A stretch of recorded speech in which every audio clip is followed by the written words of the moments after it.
የ2025 የጂ ፓወር ቲክቶክ ክሬቲቭ አዋርድ አሸናፊ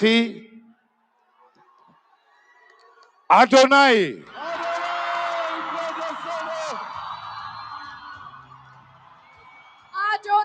TikTok Creator of the Year for the G Power TikTok Creative Awards 2025. Congratulations!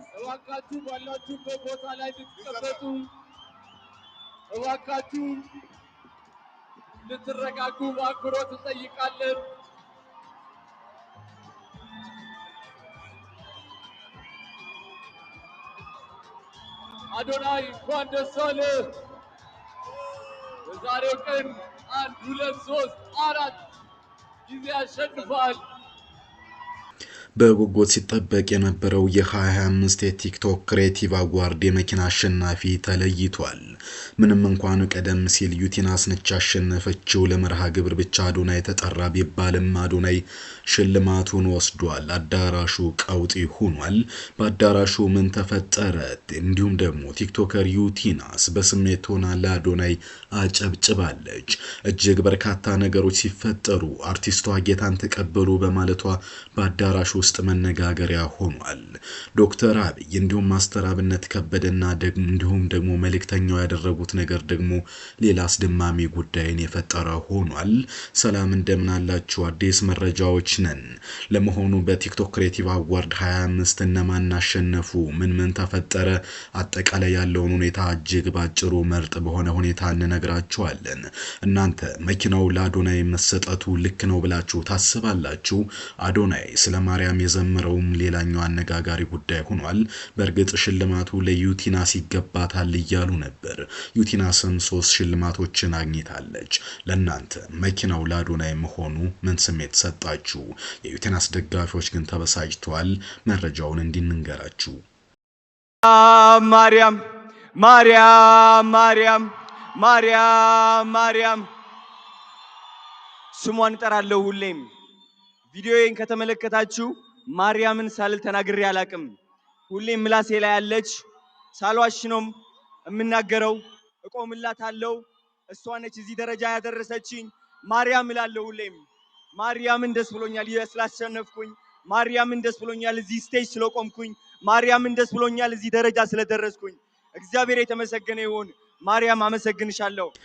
በቲክቶክ ክሬቲቭ አዋርድ ዛሬ ብዙ አስደናቂ ነገሮች ተከስተዋል። ከነዚህ ውስጥ አዶናይ እንግዲህ በላይፍ ስታይል ባሸነፈበት ወቅት ማርያም ማርያም እያለ ዘምሯል። ከዛም ውጭ አጠቃላይ በ4 ዘርፎች አሸናፊ በመሆን ኮከብ መሆኑን አሳይቷል። እጅግ በርካታ ሽልማቶች በተካሄደበት በዚህ ሁኔታ በ25 የቲክቶክ ሽልማት ታላቅ ምሽት ላይ በተለየ ስሜትና ትርጉም የታጀበ የሽልማት ቅብብሎሽም እጅግ የታየበት ሁኔታ ነበረ። እጅግ በርካታ ሰዎች ባሸነፉበት በዚህ ውድድር አዶናይ ከጂ ፓወር የተበረከተለትን መኪና ወስዷል። ከዛም ባልዘለለ በላይፍ ስታይልም አዶናይ አሸናፊ ሆኗል። ዩቲናስ ደግሞ እጅግ ብርቱ ተፎካካሪ በመሆን በምርጥ አለባበስ በ2025 አሸንፋለች።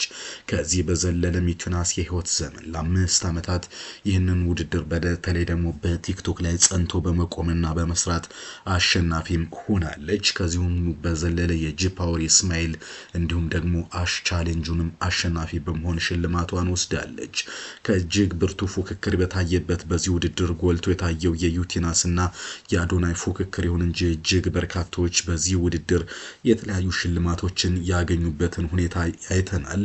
ከዚህ ውስጥ የስፖርት መረጃ ይዘት አሸናፊ አቢ የ25 የቲክቶክ ክሬቲቭ አዋርድ ላይፍ ታይም እንግዲህ ቀጥሎ ዩቲናስ ነች። ከነዚህ ጋር በተገናኘ በነገራችን ላይ ዩቲናስና አዶናይን በተመለከተ ወደ ኋላ ለየት ያሉ መረጃዎችን ይዘንላችኋል።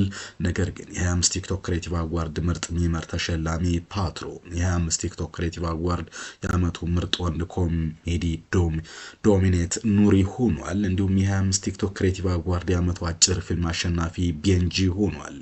እንዲሁም ምርጥ ሪቪው ይዘት ተሸላሚ ደግሞ ጃኒ መሆኑን አይተናል። ከሴቶች ደግሞ የኮሜዲ ተሸላሚዋ ንጹህ ሆናለች። አጠቃላይ የሃይማኖት ፉክክርም የታየበት ነበር። አንዳንዶች የጌታን ስም፣ አንዳንዶች የማርያምን፣ አንዳንዶች የአላህን ስም እየጠሩ ፉክክር ያደረጉበት የዘንድሮ የ25 የቲክቶክ ክሬቲቭ አዋርድ ሽልማት ሌላ መልክም ነበረው።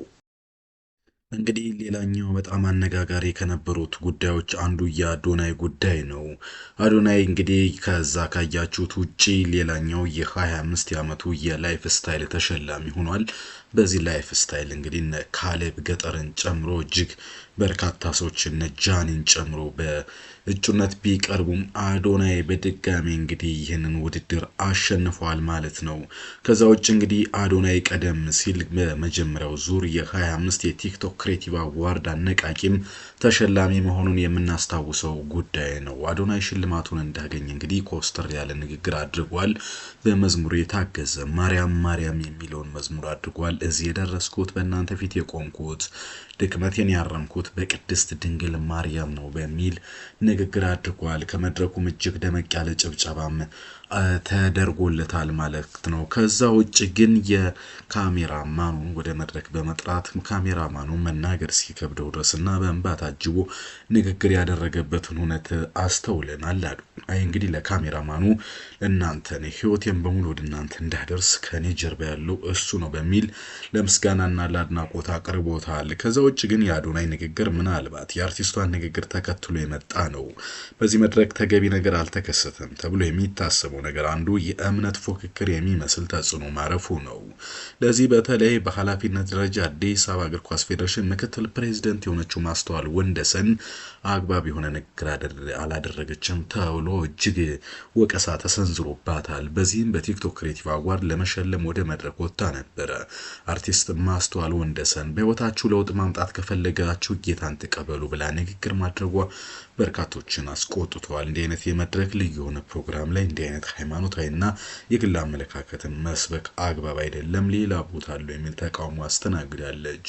አዲስ አበባ እግር ኳስ ፌዴሬሽን ምክትል ፕሬዝዳንት ሆና እያለ ይህ ከባህሪና ከእምነት ቦታ ውጪ ያፈነገጠ ማመንና የሚያምኑበትን መስበክ ችግር ባይኖረውም ሽልማት ለመስጠት የተጋበዙበት መድረክ ለእምነት ፍላጎት መጠቀም ደስ አይልም። መቼም በምናደርገው ነገር ሁሉ አግባብ ነው። መቼ ነው? የት ነው? እዚህ ጋር ተሸላሚ ሰዎች የሚያደርጉትን ምስጋና ዝርዝር እንዳታዳምጡ። ሸላሚና ተሸላሚ ይለያያሉ። ስትሸለም ምንም ብትል ስሜት ይሰጣል። ፈጣሪን ማመስገን ይቻላል። ሸላሚ ግን ጌታን ተቀበሉ አትቀበሉ ማለት አያስፈልግም የሚል ነው። ዞሮ ዞሮ እርሷ ንግግር ካደረገች በኋላ አዶናይ ደግሞ ለማርያም ከፍ ያለ ምስጋና ማቅረቡ መድረኩን ወደ ሌላ ጉዳይ ወስዶታል። ለመሆኑ እናንተ እነዚህ ነገሮች ማንጸባረቅ አግባብ ነው ወይ ብላችሁ ታስባላችሁ ወይ? እስኪ ስለ ሌሎች ተሸላሚዎችና መድረኩ ላይ ስለነበሩ ሁነቶች ተጨማሪ መረጃዎችን እንቀጥል። በዛሬው ቲክቶክ ክሬቲቭ አዋርድ እንግዲህ እጅግ በርካታ ገንዘብን ወጪ የተደረገበትና በርካታ ካሜራ የተገኘበት እጅግ ያማረ መድረክ ተስተውሏል። ወጣቱ ትውልድ የራሱን ዓለምና መድረክ እየገነባ ነው ተብሏል። በርካታ ትችቶችን ቢያስተናግድም ወጣቱ ትውልድ ግን ይኸው እየተደነቀም እየተተቸም በራሱ መንገድ እየሄደ ነው እየተባለ ነው። በዛሬው ዕለት እንግዲህ የ25 የቲክቶክ ክሬቲቭ አዋርድ የዓመቱ ጉዞ ተሸላሚ ታውቋል። ሰያን ጨምሮ እንግዲህ ሌሎችን ሄድ በገጠርን ጨምሮ እጩ የሆኑም ሰያ የዚህ ውድድር ተሸላሚ ሆኖ ተገኝቷል ዛሬ። ከዛ ውጭ እንግዲህ በዳንሰኛ ዝርዝር ውስጥ ተሸላሚው ዳዊት ታዬ ሆኗል። ከ5 በላይ ዳንሰኞች በተገኙበት ወይም ደግሞ እጩ በሆኑበት በዚህ መድረክ እሱ አሸናፊ ሆኗል። ከዛ ውጭ የ2025 ደግሞ አዲስ የተጀመረና በቀጣይ እጅግ ተጽዕኖ ይፈጥራል ተብሎ ተስፋ የተጣለበት ሰውም ሽልማቱን አግኝቷል።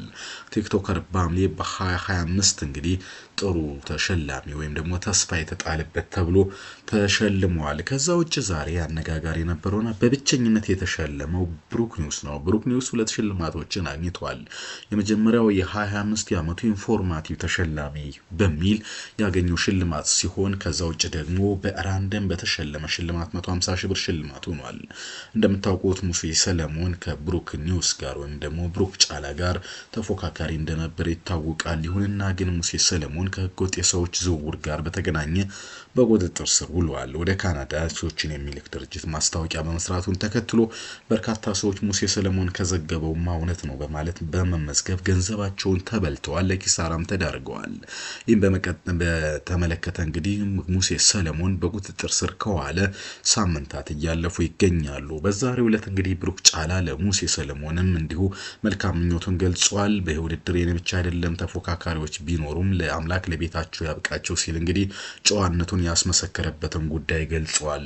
ከዛ ውጪ ሶስት ሰዎች ያደረጉት ደግሞ ሌላው ነገር እጅግ አነጋጋሪ ነበርና የዕለቱ ጉዳይ ነበር። ዛሬ እንግዲህ መከባበር የተስተዋለበት ጉዳይ መሆኑን የተከሰተው ከብሩክ ጫላ ብሩክ ኒውስ ለሙሴ ሰለሞን በሰላም ወደ ቤቱ እንዲገባ በተመኘበት ንግግር የቀጠለ ነው። እሱን ተከትሎ እንግዲህ በርካቶች ሽልማታቸውን አሳልፈው ሲሰጣጡ ነበር። የ25 ቲክቶክ ክሬቲቭ አዋርድ የማህበራዊ ኃላፊነት በመወጣት ዶክተር አብይ ታደሰ ወይም ደግሞ ከአንገት በላይ ሕክምና በመስጠት የሚታወቀው ዶክተር አብይ ጅማ ተሸላሚ ነው። ዶክተር አብይ እንግዲህ ወደ አምቦ በመቅናትም የህፃናትን ሕክምና እጅግ በመስጠት የሚታወቅ ሰው እንደሆነ ይታወቃል።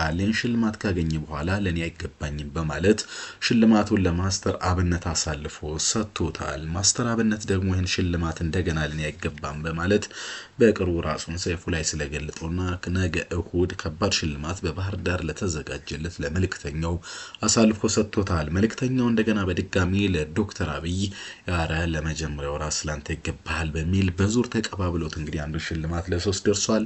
ሶስቱም በማህበራዊ ኃላፊነት እጩ የነበሩ ናቸው።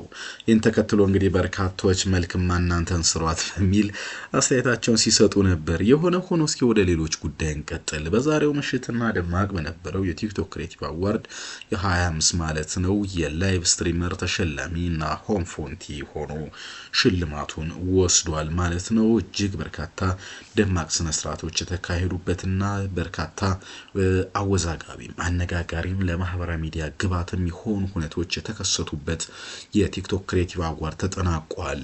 ሰዎች ሀሳብ አስተያየታቸውን ሲሰጡ እንግዲህ የቲክቶክ ተጽዕኖ ፈጣሪዎች ሽልማት በሚል የተሰናዳውን ሁነት በወፍ በረር አየነው። የካሜራው ጋጋታና የሚንቀሳቀሰውን ሀብት የቅንጦት ኑሮም በሚገርም ሁኔታ አይተነዋል ብለዋል። ጠቅለል ሲል እንግዲህ በዚያች እንቆቅልሽ የሆነች ሀገር ወጣቱ ትውልድ ዓለም በተረዳበትና ባለው ግንዛቤ ልክ የራሱን ኢምፓየር በዲጂታል ዓለም እየፈጠረ ነው። ስለዚህ ቴክኖሎጂው ለሁላችንም እኩል ደርሶናል። አሁንም ጥያቄው አብዛኛው ሰው የራሱን ኢምፓየር ተፈጥራለህ ወይስ እነሱን እየተቹና እያሞካሽ ይኖራል የሚለው አንዱ ጉዳይ ነው። የሆነ ሆኖ ግን ቲክቶክ ተጽዕኖውን መካድ አይቻልም የሚል ሀሳብ አስተያየት እየተሰጠ ነው። ለማንኛውም የ25 ቲክቶክ ክሬቲቭ አዋርድ ዛሬ ባስደናቂ ሁኔታ ባያችሁት መልኩ ተጠናቋል። እናንተ ስለ ሽልማቱ አጠቃላይ ስላያችሁትና ስለታዘባችሁት ነገር የምትሉት ነገር ካለ ኮሜንት ቦክሳችን ላይ አጋሩን። ያሁን አበቃን። መልካም ጊዜ